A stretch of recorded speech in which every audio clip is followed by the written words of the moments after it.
Support for Donnybrook is provided in part by Design Air Heating and Cooling. Seems fair to me. Yes, he did.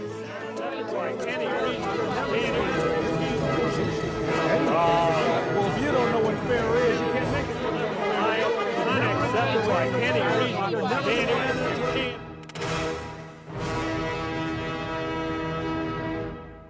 Donnybrook is made possible by the support of the Betsy and Thomas Patterson Foundation and the members of 9PBS. I know you don't believe me, but it's going to be 60 degrees on Monday. So all we have to do is hang on, and hopefully this is the last of the bad weather. But hopefully this will be a great Donnybrook. Alvin Reid sitting in for Charlie Brennan. Thank you for joining us tonight. And with us is media veteran Wendy Wiese, Bill McClellan of the St. Louis Post-Dispatch, Joe Holleman of the St. Louis Post-Dispatch, and Amy Marxkors from KMOX. Well, Joe, interim superintendent of SLPS, Borishade, is now Superintendent Borishade. And this is one of those in the middle of the night, it suddenly happened things. Poof, and then it happened. Yeah, then it happened. So I guess the deal is done, and I don't think I'm the only one that's disappointed about this. I think there's something. What happened was about this afternoon. It was announced that they had went into closed session, the school board, apparently unbeknownst to all the board members, because one of the members, Emily Hubbard, said it was a complete surprise to her when they went in and voted 4-1, Ms. Hubbard opposing it, to name Millicent Borishade, who was the interim superintendent filling in for Keisha Scarlett, naming her as the permanent superintendent. And I think the early criticism that I'm hearing is, in 5 weeks, there's going to be an election for a school board.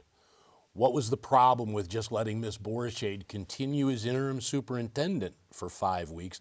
Why did we have to rush, especially when you have that Ms. Hubbard is saying it was a complete surprise to me that she was even hired. So once again, the public school system seems to just simply invite people to look down upon their actions. Well, especially since Dr. Dr. Scarlett was such a disaster, and a big part of the disaster was her bringing in all of her cronies, and her closest crony and first hire was Millicent Borishade. Yeah, I mean, good grief, what are they thinking over there?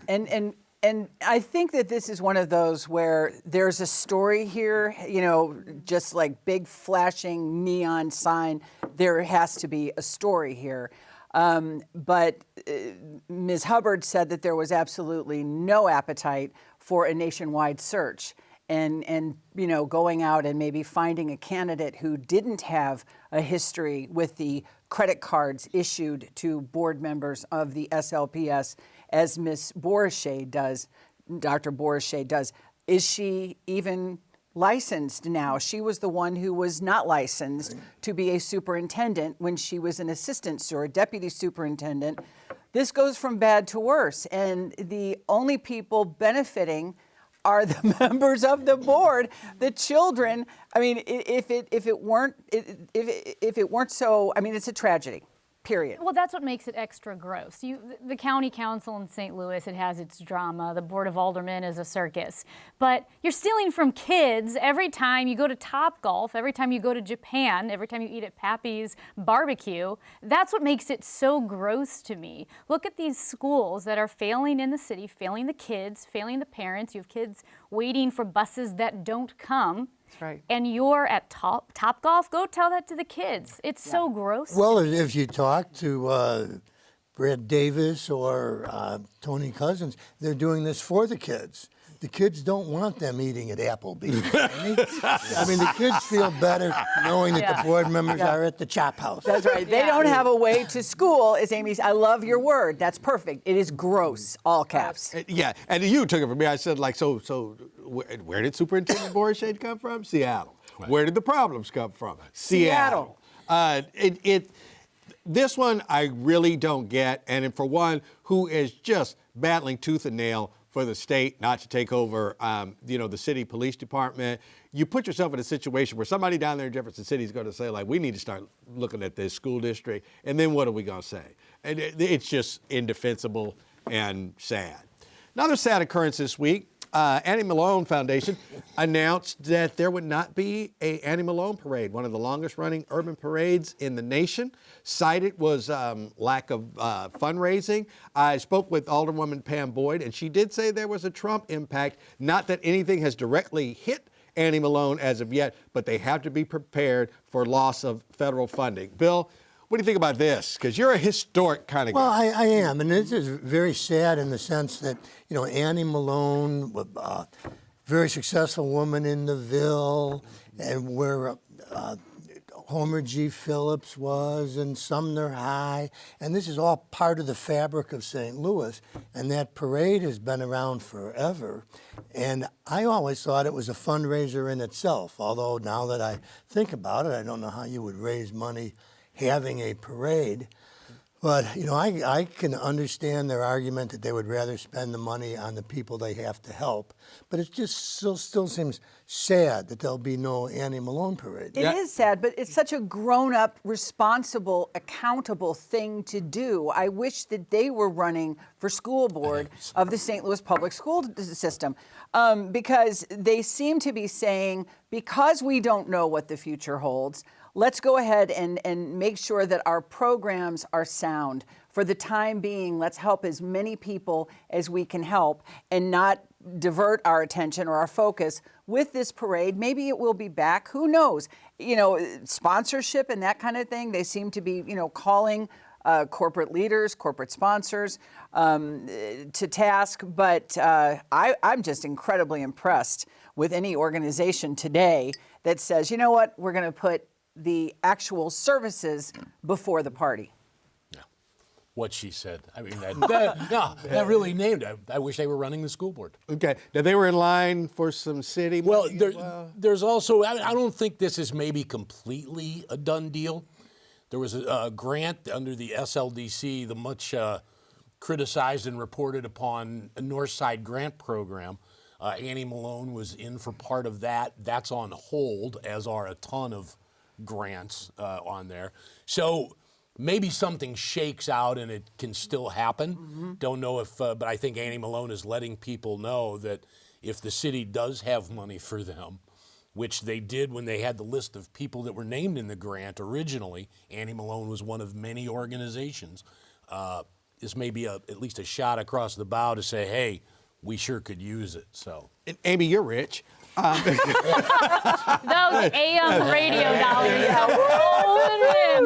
No, the call, John over to NAACP, kind of basically, hey, rich people, hey, athletes, come up off the money. That turns me off. How about you? Yeah, it's not the best way to endear yourself to people who could be generous with their money. And here's the thing, it's a worthy cause. There are a lot of worthy causes. So the best direction is not to attack, but to win donors over. So yeah, it's not the best language. Okay.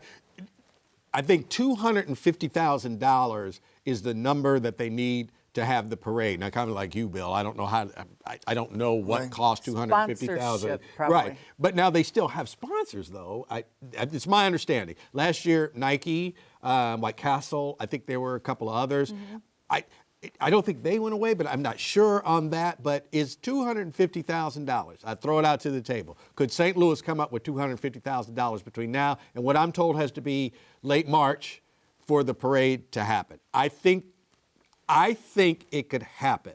Maybe from one donor, or maybe from, if what? Well, I believe that does happen to be the amount that the city was looking to give them. You got to be kidding me. Under the SLDC plan. I don't mean to laugh, but funny how that works out. So can it come from somewhere else? And I just think we have to wait. I think this is like the first steps. I agree with you about the trying to shame people in and saying you're not giving us enough money. Tends to work the opposite, I think, where people go, I was going to give you some, but now I'm not. Seriously, I think that's how people's minds work. But I think part of this could be them letting the city know, hey, if you've got money, now's the time. If I was running and if I was in charge of giving the city's money away, I think I'd rather give the $250,000 to Annie Malone home for their services, like you were saying, Wendy. Exactly. Rather than let's have a parade. Well, but I mean, they would tell you that's what the money is for. Like if they were to get this money from the city, it would go to services. All right. Now, if the city gave them $250,000 tomorrow and they said it's going to go to services, oh, and by the way, we're having the parade, then it went to general fund, and I guess they could do with it what they wanted. Either way, it's become a human interest story that people are going to be interested in. Yeah. No quick math here. So Yeah. if you need $250,000, that's $250 giving a $1,000. Split that in 4. I think you could find people to give $250. Enough. Hey, well, Alvin, let me just say that St. Louis just lost one of its most generous citizens. As long as you're talking about this. Jimmy Holleman, a longtime personal injury lawyer and a political force to be reckoned with, and the owner of McGurk's, and a tremendously generous guy who helped all sorts of people. Jimmy just died a couple days ago. No, thank you for noting that, Bill. He was a great guy. I met him several times. And just a tremendous guy. Yeah, he was. All right. So, Amy, I'm going to stay with you on this one, okay? In Illinois, Governor Pritzker has said, I don't want any cell phones in classrooms, and I don't want any screens in the school. Now, offhand, I kind of say, look, if this new technological learning, learn to pronounce technological, Alvin. Yeah, really smart here. Anyway, that newfangled stuff. Yeah. If it helps any kid in a classroom, I'm for it. How do you feel about that? Yeah, well, it's interesting with the phone-free schools. I'm all for it. I hate screens, and I get it. I'm a dinosaur. I'm not the big AI person, and I have before I was in radio. I was a teacher and a tutor, and so even in my classes with honors writing and literature, the kids took notes by hand because we know it's statistically proven when you're transcribing, when you're writing by hand, the neural pathways in your brain is firing in different ways than it does when you're typing on a computer, definitely copy and pasting on a screen. So I am book and paper. I get it that like William F. Buckley standing athwart history yelling stop. I do that for technology as well. And so I know that I am more backwards, but at least with the phones out of the classroom. I saw stunning data when you look at the lack of resilience, the lack of critical thinking, the lack of the ability to self-delegate, not to mention low self-esteem. Someone, I forgot which college it was out of, but said Gen Z is the greatest loss of human capital that we've ever seen coming out of the United States, meaning we have this incredible generation that we are really sacrificing on the altar of technology. We unleashed this technology. We had no idea what it would do with human brains. I think it is so damaging on every level. And you can say, eventually they got to get on computers and phones. Sure, not in the classroom, not when you're a kid. And you teach, right? You do teach. And not through a public school system, through homeschool co-ops, just to make that clear, teaching those classes, high school and younger. And yes, it is. Whether you are looking at their ability to communicate with their peers, to focus on a piece of paper, to problem solve on their own. You have teens using ChatGPT to text breakup notes. Well, first of all, I had no idea that, as an educator, you are way overqualified for AM radio. I mean, that goes without saying. But that's really fascinating, Amy. Is there any information on parents and whether or not are they against this? Are they for it? Because I could see some hesitation if my child has already started sort of dallying down the road of the screen.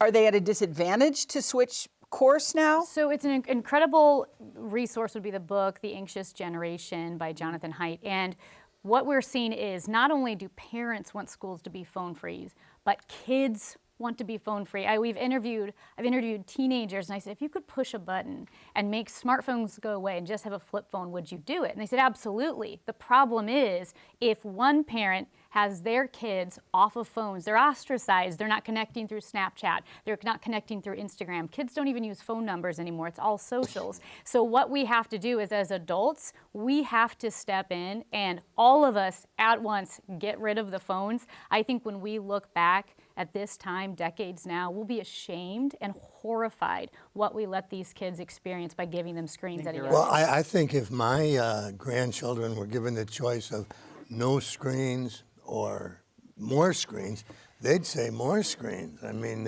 It's cocaine, though. I mean, truly, your brain, when you take kids off of screens, you've seen kids where they will punch holes in the wall for the first few weeks until they get through that time. Well, of I'm screen sorry, withdrawal. adults who are separated from their cell phones. I have an anxiety attack if I can't find my cell phone. So I can imagine what it's like a for little kids. developing brain. Yeah.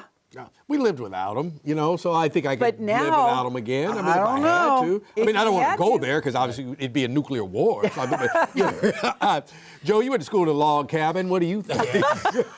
I'm glad to see. I think there shouldn't be a cell phone in a classroom for any reason whatsoever. I can see absolutely no good coming from that. People go, well, you could do. No, what you're going to do is try to talk to your friends. I mean, in fact, I know one young lady who quit being a teacher, now is a paralegal, who got so fed up with the educational system. And one time when she was in class and they said, well, can we have your cell phone number to the teacher? And she said, well, no. I mean, my personal cell phone number? She goes, no. She goes, why would you need that? She said, well, what if we have questions? She goes, well, just ask me. Here I am right here. They don't know how to do it. They go, it's easier if I can text it. She said, no, just raise your hand and ask me the question. And she said they all looked at me like, what are you asking us to do? And she was just like, I'm in the wrong business. Well, she said kids can't read, they can't write a note. And I have found out it seems that kids can't sit and have a face-to-face conversation looking across the table, because when I go in and I see a bunch of kids sitting around a table, they're all on a cell phone talking to someone not at the table. Well, and Now, have yeah, you been in a I've- restaurant and there's a couple with a little kid near you, and they pull out the screen, and the little kid just gets lost in the screen? I mean, and I think, in a way, that's a nice thing for the parents. Yeah, you can enjoy. Well, I won't say enjoy dinner, Yeah. but that would never happen in the Reid household. But I do see it happen. Amy, just a little fact thing, and I think because the question jumped in my mind because I don't know. If I'm Gen Z, what are my age range here? What age of people are we talking? Yeah, you're going to be looking down to from like 13, 14, all the way up to your mid-20s. Okay. So I think it starts, I think Gen Z is like 98 through Okay. like All right. 2010s. All right, thank you very much. All right, meanwhile in the county. Now this one, it's odd how I feel about this because, the shenanigans that's going on involving people, I said like, oh my gosh, how terrible, like you said earlier, clown show, all that. But apparently there was a plan to mass euthanize many dogs in the APA shelter in the county, which then people said did not exist, but then the Post-Dispatch said like not only does it exist, here it is. Wendy, why does the county health department have to do anything with the dog shelter? And two, is this just like, beyond sad and head should roll kind of thing? It's so incredible on the heels of Tony Messenger and the nepotism story. No, I didn't know anything about nepotism. Oh, well, see this this story here? Yeah, actually you did. It's the same basic thing at the APA. No, absolutely. This has nothing to do with the truth. And then, sure enough, the Post-Dispatch has this story where they actually have the email that went out. So, in terms of heads will roll, I just don't know. But it is so sad. And the people who take care of animals, the people who volunteer at those shelters, they are the better angels, if you will. And I have no doubt that they are mobilized and they are organized and they are keeping an eye on this particular shelter and whatever is going on in the county. In terms of the health department's connection, it has to have something to do with rabies or any kind of shelter-borne diseases. But the whole thing seems very convoluted. Well, and animal control historically, because of spread of disease, always got lumped into public health. Okay. So it kind of went there. That, I don't have a problem at all, really, with the idea that the county had a plan for shelter-wide euthanasia. I think you should have a plan for every possible scenario. That's just good planning, good government.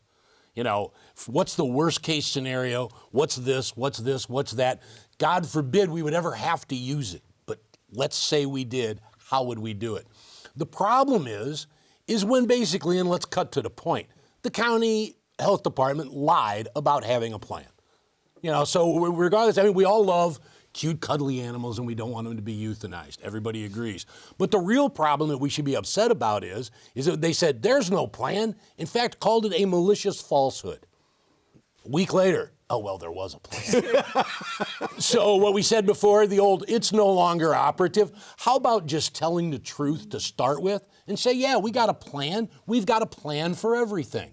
But we don't plan on using it. When we talk about shelter-wide euthanasia, I mean, was this the plan to kill all of the dogs? It sounded like it. I mean, I can't imagine a circumstance in which that would be.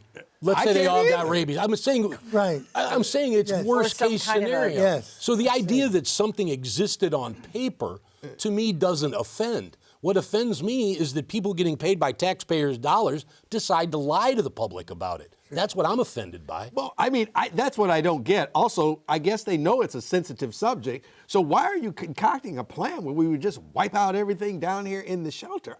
There's a lot that I don't get this week. Right. I mean, boy, didn't somebody describe the shelter as like the worst of the worst? Until APA took over. Right. And then it became actually a nice shelter? I mean, if that's the way you want to put it. Yeah. I will say this, that our family, we have rescued cats from shelters before. I never thought I would ever get a dog. We got a dog. Her name is Bella. Now, she was a puppy, so she hadn't been indoctrinated into the criminal justice system yet, as they say. But, hey, if you want to help out, you might want to consider doing that. Cordish is going to help out downtown St. Louis. They've been chosen to redevelop the Millennium Hotel site. Thank you, hallelujah, the trees growing out of the top of it, that when they show Busch Stadium, say like, boy, that's a really nice building. What is that? Abandoned. It's a prairie rehab. A prairie and rehab. if we don't save some of those weeds to put in a pot, like we have to do that. I don't know how. Sure. Who make that an Annie Malone fundraiser. Seriously. I want some of those weeds. Yeah. Are you happy that the St. Louis skyline might change with whatever they're going to build there? I know. I don't know if I'm happy about it because, like I said, I don't know what's wrong with me. I'm a dinosaur. I like the St. Louis skyline, but if it means that it's going to bring business and people and new beautiful buildings, then let's go for it because we all have our John Pills posters. Now they'll be worth more because it's the old skyline. We want something. True. Yeah, I mean, I'm all for it. It looks a little.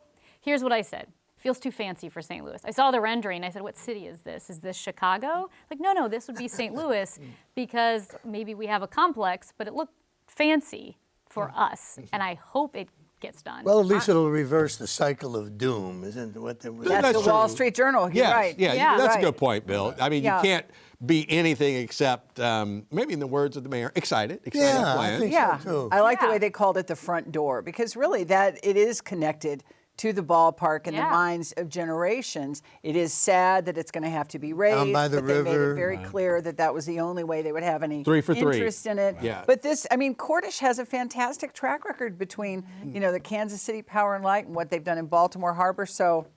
Well, and also Ballpark Village. And Ballpark Village, See, and I think that's what obviously. I like about it. Yep. It's good for them to have that space be well done because they also have Ballpark Village, and it sort of ties that whole area together. So they have a vested interest because of Ballpark Village to make the Millennium site just as well and tie it into the ballpark and what's going on downtown. So I think it was a good choice of companies. I mean, the proof is always in the pudding, but I think it was a good choice of a company, and they're down there. They're already invested in that area, which to me kind of gives a little added incentive. I do.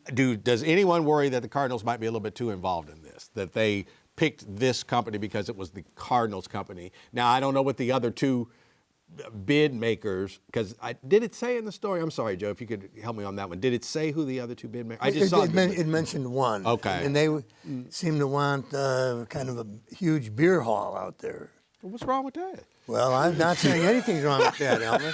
Wouldn't the Cardinals have a vested interest in it? Absolutely. I mean, the Cardinals are the identity of St. Louis. I mean, if anybody wants it to work, they Don't they also have a vested interest in their roster, right? No, they seem to be pretty much okay with just that the now. hotel so game, They didn't so- have anything else to do. All right, well, does this spark other activity downtown as everyone says it's going to happen? In other words, we're tearing down the Millennium Hotel, okay? And it'll be however many years before we actually see this finished product, because I know that this is happening. Now, do I now go down there and say, like, hey, I'm going to invest in the fur exchange? Or do you think it will spur? I do. I absolutely do. Right. As opposed to having a tree. And we all had dinner at that restaurant that would go around and around. And, that was intermittently go around and around. But, I mean, those are great memories. But I do think in terms of tying all of the anchors downtown to each other, it is going to make it more appealing for outside. Absolutely. It's the curb appeal of entering St. Louis, because right now the skyline, it's dated. Has a tree growing out of the gutter. Growing out of the top. All right, the tree. Old. It's like an old bathroom. You wanted to fix it up, make it look fancy. Right. Now, the tree is bad, but I will say this, especially for my travels, especially when I was in college. We came back from bowl game. We were coming across the Poplar Street Bridge, and the kids that were with me were all around the country, but some were Kansas. They said, like, Alvin, that's very impressive. I've always loved our skyline. Mm-hmm. That doesn't mean that it can't be improved upon. All right. Hey, and Charlie Brennan, we got a couple of assignments for you while you're gone. One, come up with $250,000 for Annie Malone, and adopt a puppy. And they've waived their fees. Waived their fees, shelter, that's right. All right, no letters this week, but you can write one to Donnybrook, care of 9 PBS, 3655 Olive Street, St. Louis, Missouri, 63108. Send an email to donnybrook@9pbs.org. Tweet to #DonnybrookSTL. Give us a call on the comment line, 314-512-9094. You can find us at the podcast place of your choice. We are everywhere. And that includes YouTube, coming up on Last Call. Getting great reaction to that. We want to thank Amy Marxkors for being here from KMOX, and she'll be with us on Last Call as well. And if you can't join us there, we'll see you next week right here on Donnybrook. Thanks. We're warming up. Trust me. Donnybrook is made possible by the support of the Betsy and Thomas Patterson Foundation and the members of 9 PBS.